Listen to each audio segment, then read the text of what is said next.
Blood of Dawnwalker looks absolutely amazing, and I hope it's gonna be even better than we expect. And the game is very close to launching. Already, some people are getting to play it early. So I recently got to play 4 hours of The Blood of Dawnwalker in Los Angeles as part of a preview event, and I have thoughts. If you're not familiar, this is the first game coming from Rebel Wolves, a studio that was founded by former CDPR developers who worked on The Witcher 3. It's a dark And the good CDPR developers, those that said, wait a minute, we do not like the direction that CDPR is going in, aka the absolutely unbearable wokeness and political pandering, and they just decided, hey, we're gonna make our own studio. fantasy RPG set in 14th century medieval southeastern Europe, and in it you play as a Dawnwalker, somebody who is both a vampire and also a man, meaning that during the daytime you get to enjoy the benefits of being a human, but at nighttime you actually get the benefits of being, well, a vampire, as you would expect. And this is a cool enough concept by itself, but they doubled down on it completely in every facet of the game's design. You see, they've decided to make the most of this duality of man by really making time matter. How this works is that quests and activities in the game's world will cause time to pass. A single conversation as part of a quest may cause time to pass by like an hour, while other broader activities like an infiltration of a castle may cause time to pass 4, 5, or 6 hours. Exploration is not affected by this, so you Leveling up also takes time out of the day, by the way, which is a very interesting thing. So it's you can skip this mechanic to a certain degree if you want to, but there's a lot of things that kind of don't allow you to do it. It's a very interesting concept. don't have to worry about exploring the open world causing time to pass, but effectively every important or major action in the game will cause time to shift forward, meaning that if you, for example, were about to go on a quest where you need to infiltrate a castle, you have a choice between either going forward with that quest at noon as a human or going and doing side activities to move time forward so that you can infiltrate the castle at night with vampiric abilities. Both approaches are supported and differentiated in terms of gameplay and quest design, meaning that you can go through that quest as a vampire, climbing up walls, flying and teleporting here and there, or you can go through as a human using your charisma and dialogue choices to get through the quest. And I'm gonna be real, when I first heard about this, I was intrigued, but I mean, this is the type of mechanic that's really easy to screw up, so I was like, I'll believe it when I see it, but I'm happy to report it actually works really well here. And when you stack on top of the dichotomy of the character, a really interesting European setting, and They are also allowing you to not only play as a vampire during the night. That has been the newest news. And I'm not sure if you can use vampire abilities during the day, but I'm pretty sure they're gonna make something like that. Because the restrictions are a little bit harsh in a lot of people's opinions. of course, really dark and intense writing, and the fact that these devs previously worked on The Witcher 3, all of which is like music to my ears. I'm so into this concept. And so when you take all of these things together, roll them into a burrito of gameplay, you end up with The Blood of Dawnwalker, a medieval dark fantasy RPG with really cool vampiric abilities and a very unique time passing mechanic that makes every single choice matter, even down to which quest you're doing and when. And that's assuming you have time to do everything, which I'm guessing you won't. Don't worry, more on that in a little bit. But overall, after spending 4 hours with the game, Oh, the most important thing about the passage of time, by the way, is that only actions make it pass. It's not like you actually need to play 24 hours of a day or something like that and it passes. And a day passes only when you allow it to. So there's no situation where you can accidentally just screw up and make a day pass. game starting at the very beginning and playing through the opening 4 hours, I'm happy to report I'm pretty impressed. I mean, it's not perfect. There is certainly some like clunkiness to a lot of what is here. It is not like full quadruple A whatever. It's clear that this is the team's first game. Only Ubisoft can make quadruple A games, as we all know. And that goes very well. And there's going to be some rough edges, But if you're able to look past those rough edges, what's here is pretty unique and pretty damn cool. So buckle up, I'm gonna get specific, no spoilers, of course, to preserve your first run through, because I know I would hate it if something was spoiled for me. But I'm gonna try to give you a picture of what this game actually is, what it does well, and what it maybe does not so well. Of course, subscribe, that's what I'm supposed to ask you whenever you watch these videos, and like the video, I guess. Do that too, or don't. I'm not your dad. Do whatever you want. Much love. Let's start. Go. Me. Let's talk. So the event for the game was in Los Angeles. I flew out in the morning. I went to the event straight from the airport, and then right as they told us to put the controllers down, I pretty much left out the front door and headed back to the airport. But I really appreciate them having me because the venue was really cool and they got the lighting down pat. And when we walked in, there was like an actual choir singing chants, all medieval spooky style, which was cool. I mean, like, not necessary, but pretty cool. But the way they approached this preview was pretty much exactly what I would look for. They decided to give us 4 hours from the very beginning of the game without any real restrictions other than some invisible walls in the far distance, which most... Yeah, so far, everything that we know about Blood of the Dawnwalker has been pretty good. Gameplay, actual gameplay, mechanics, showed mechanics how they look, and they have actually listened to feedback. But initially, the first gameplay was shown of this game.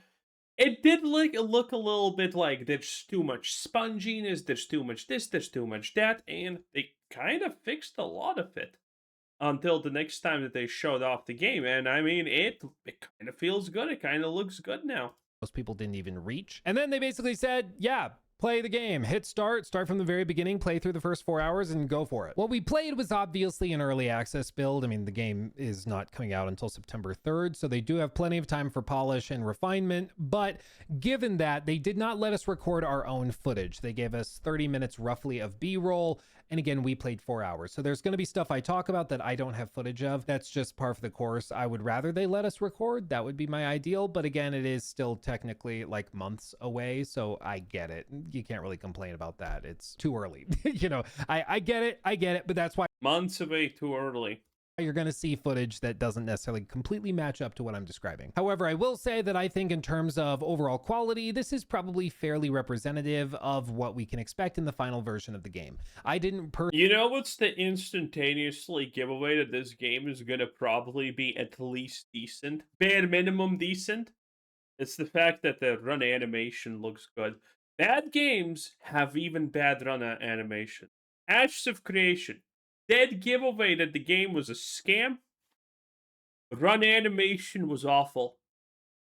Weapon animation's awful. This, good.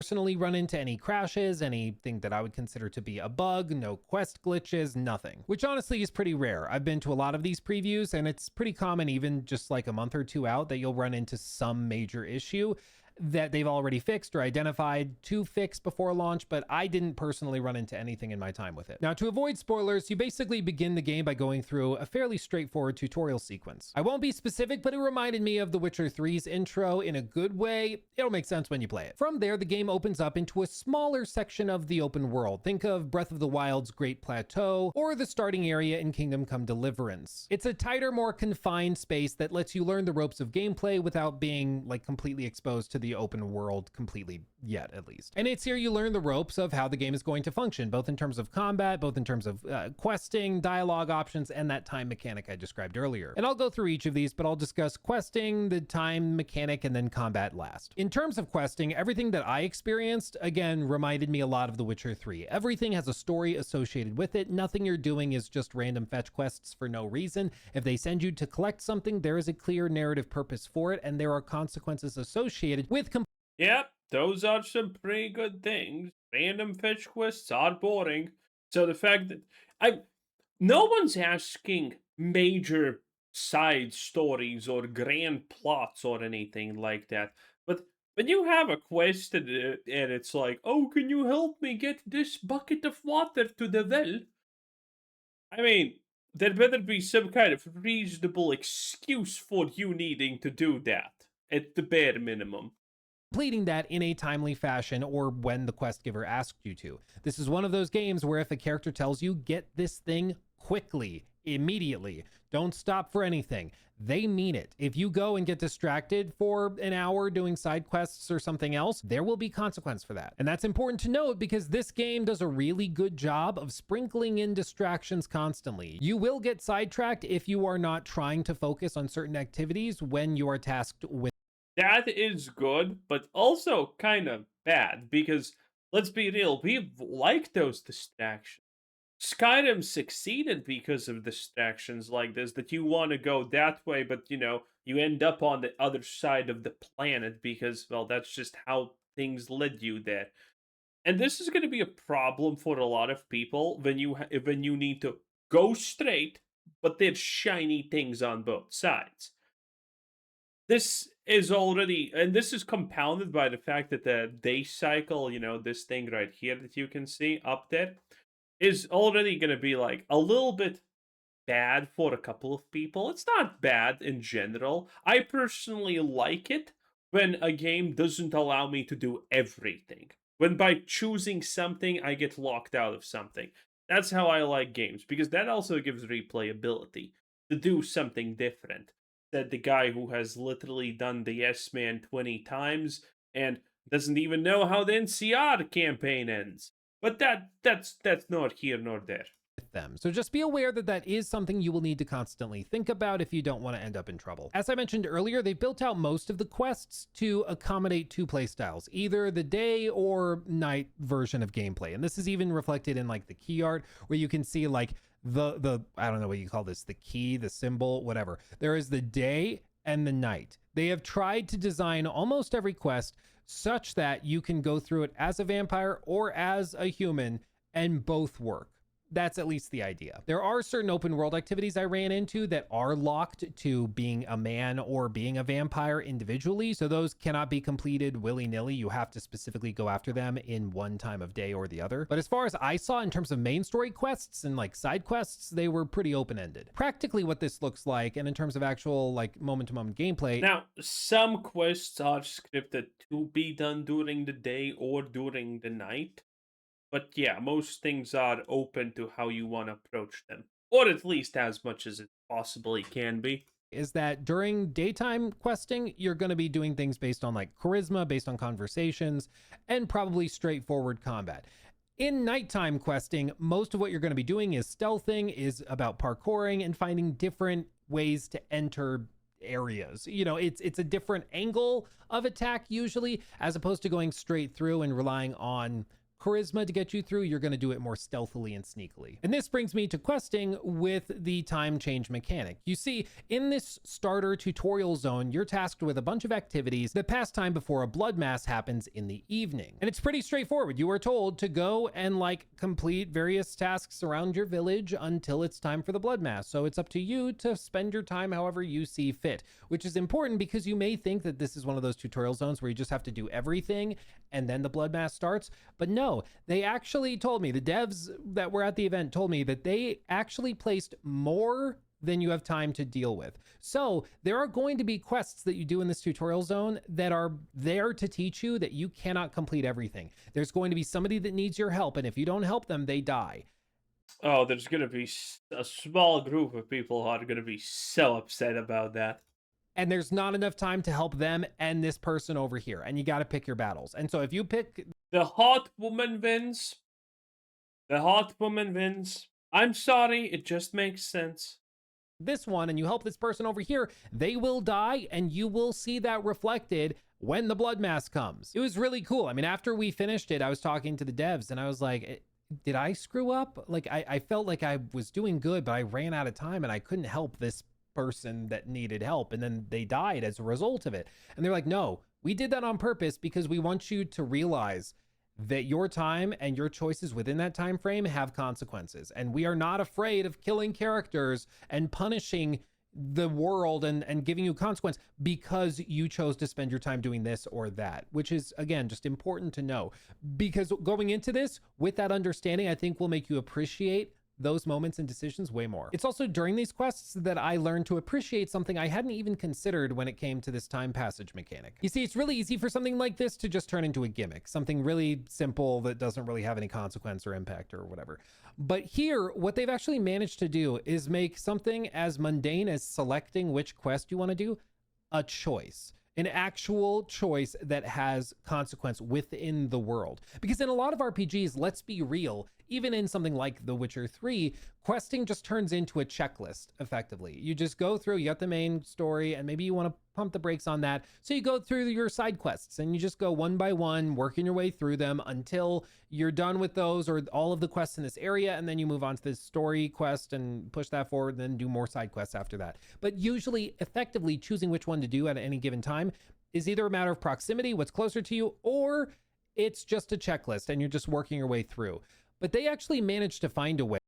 The thing I'm wondering the most is, can we actually play the game by killing pretty much everyone? Is that possible? Are there going to be invulnerable NPCs? Are there going to be some invulnerable NPCs? Are we talking more about Starfield, or are we talking about more New Vegas?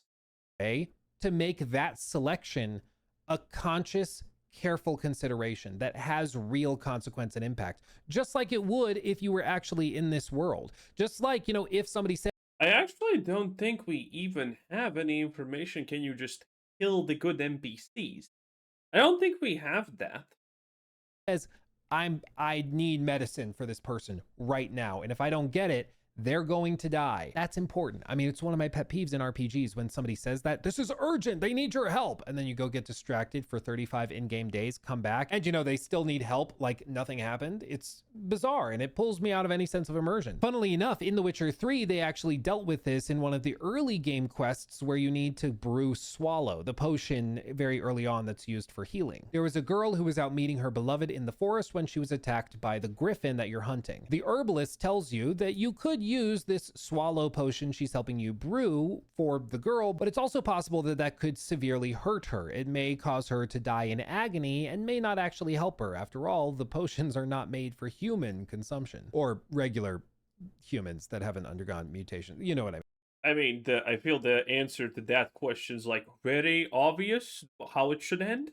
And this is a bit out of the scope of this video, but in The Witcher 3, you can give her the potion. You can say, no, I'm not going to do that. I don't want to risk it. Just let her die in peace. Or you can get distracted and never come back and never make a choice and just leave it be. And there's a consequence for that.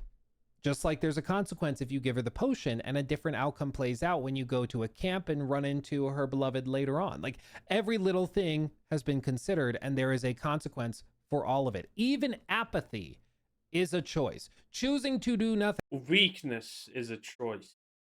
Is a choice. Just like in Blood of Dawnwalker, choosing to not do a quest at this moment is a choice.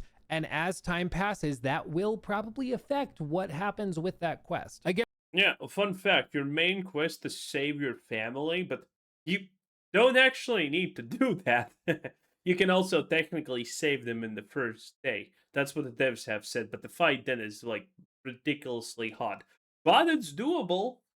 And I'm keeping it vague because I wouldn't want spoilers, and I also don't have direct gameplay to show you these things, but I will say that there were multiple quests that I ran into where if you did things incorrectly or at too late of a time or took too long to do them, there were different consequences for each of those, which is really exciting to me. It means that I have to be intentional as I play through the game with what I'm doing and when, in terms of questing specifically. Open world exploration doesn't move time forward, so if you just want to go out, explore, and hunt monsters and stuff, that's fine. You can do that, I think. Open world exploration, it's important to note, does not pass time. So you can go out exploring, go shopping, go hunting or crafting or whatever. You can do that and take a breather, and you don't have to quest the whole time. But once you choose to actively engage with a quest, that choice has to be intentional here. And I'm going to be real, I really like it. I went into this worried it was going to be just a gimmick and something stupid that doesn't have much consequence, but it really is a core pillar of this game. And it's one of the most unique things in an RPG. It's kind of crazy. He obviously has not heard or knows anything about Blood of the Dawnwalker before this.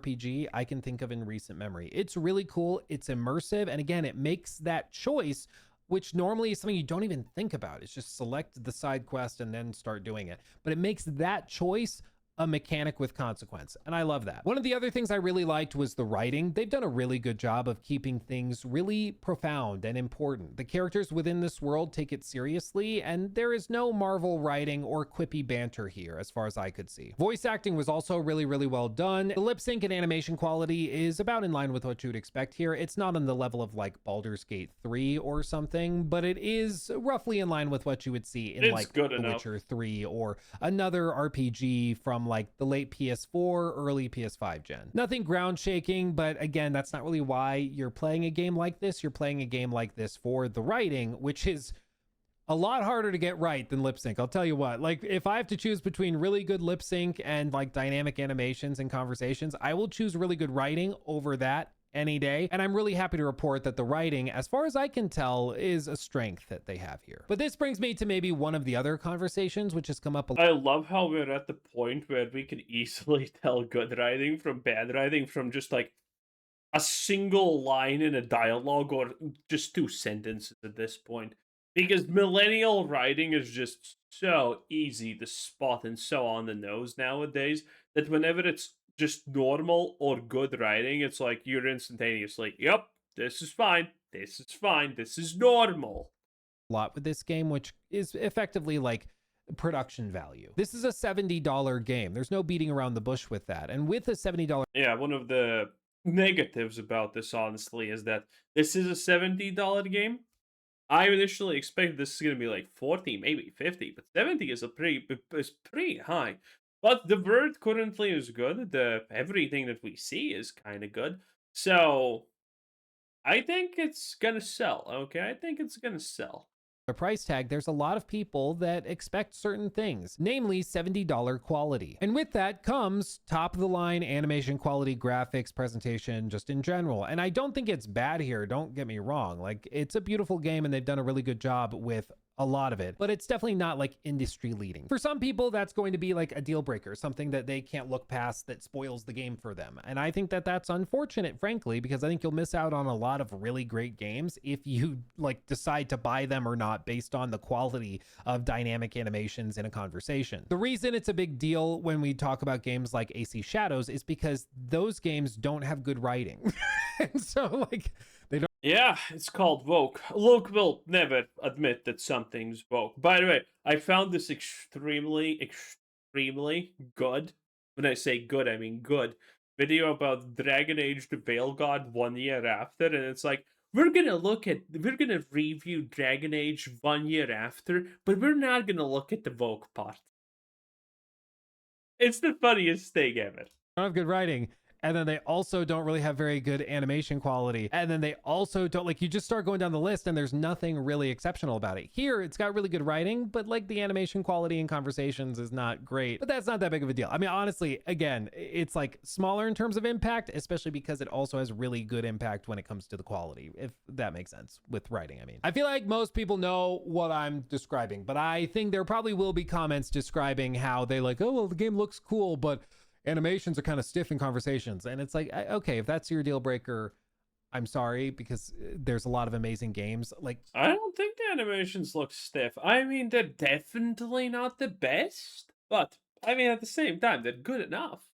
KCD2, great example. Phenomenal writing, amazing, immersive RPG, one of my favorite games of all time. And KCD2, like, it doesn't have the best dynamic conversation animations. It just doesn't. It, like, let's be completely real. As a fan of the game and the franchise and the studio, it's not its strong suit, but the game is still phenomenal and worth playing. But another area where the production value has come into question is with the combat. And I think that this is as good a time as any to discuss that. Now, like I said, we played the first 4 hours. So we're going through tutorial sections with basic bare bones characters that have very little by way of customization or level ups and stuff like that. So we are playing the most basic version of the game, and I think that's important to remember as we go through this, just to lay the foundation, you know? But having said that, I think the combat is probably going to be the most divisive part of this game. You see, they have two different... I think the combat looks good. Well, again, I said I think the game is good in general, so obviously the combat's probably gonna be more or less good. different combat modes, one that's based on directionality with parrying, kind of akin to a Kingdom Come Deliverance, and then another mode that is more traditional third-person action combat. It was heavily suggested by one of the developers to me that we should use the directional combat, which they've put a lot of effort into,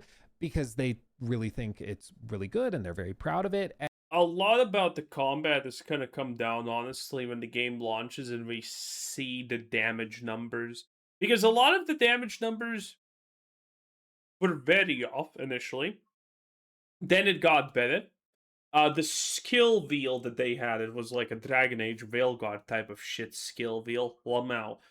Got also removed. And a lot of things have been improved.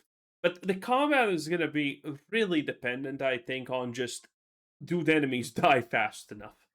And so I did not experiment with the traditional combat that's more in line with what you probably would expect from like an Assassin's Creed RPG game or from like The Witcher 3. Maybe that combat variant is really good. I just personally didn't experiment with it. I just was playing with the directional based combat, which I despise Assassin's Creed style of combat, honestly. Or, or Batman Arkham style combat. I don't think it's good. I know people like it, that's fine, but for me, I don't like it. I just can't get into it. It's not my thing, guys.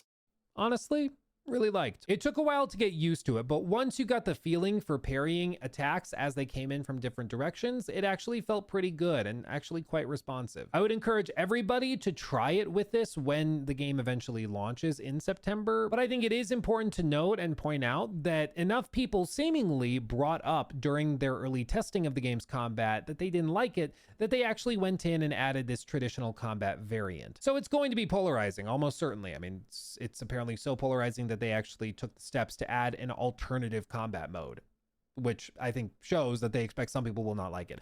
This is good, but also this is kind of close until launch, which may be a little bit of a problem, obviously. I personally liked it. I thought it was pretty cool, but I do want to just point out that there is another option if you think this combat that you've seen in trailers and in this gameplay looks rough. There is another option. I just don't personally know what it's like.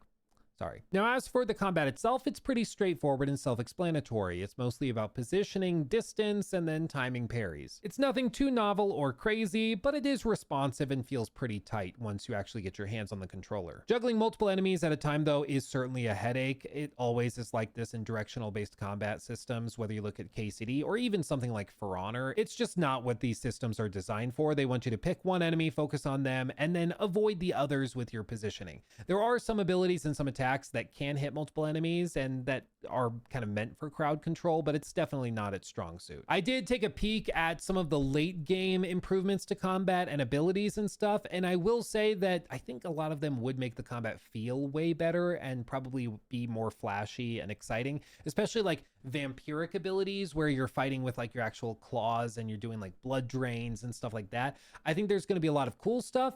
In the later game, we just didn't get to see that because, again, we were just playing the first few hours. Overall impressions, though, I think the combat is serviceable. I liked it, but it's definitely not something that's going to be like winning any action game awards. Like, I don't think Hidetaka Miyazaki from Software is going to play this and be like, ah, yes, let's do that for Dark Souls 17. Like, I don't think he's going to do that, but it's good enough, I think. And I don't mean that like insultingly, that it's like barely good. I don't mean that. Like, The Witcher 3 also doesn't have great combat. It's made way better by the DLCs and stuff, but I think people are fine with the Witcher combat.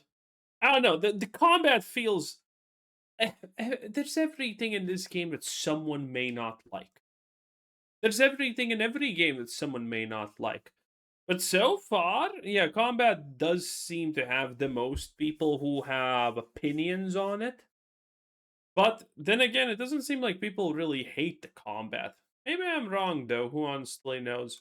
60 minutes into the game, you find some hidden secret ending. I think that's awesome. And I think this game is going to be filled with stuff like that. But overall impressions, let me break this down. I went into this preview expecting Witcher 3 charm and writing, but with AA production quality. And what we got, while I think it is a bit above that, I think that impression is roughly correct. It does a lot of what The Witcher 3 did really, really well, and even some of those things I think better. But in terms of production quality, I do think that there are some areas that could use refinement, especially in like a sequel, but that's going to be based off of what they learned during the development process of this game. But overall, I think its weaknesses are minuscule compared to its strengths. Like, this is going to be one of those games where some people play it and they're like, I just don't like the combat, and they set it down. And that's too bad, because I think they're going to miss out on a lot of stuff that's really, really good because they couldn't get past this one speed bump. But if you're able to push past some of that clunkiness, I think you're in for a real treat. And here, if you'll indulge me just for a second, I just want to say, like, these are some of the most important types of games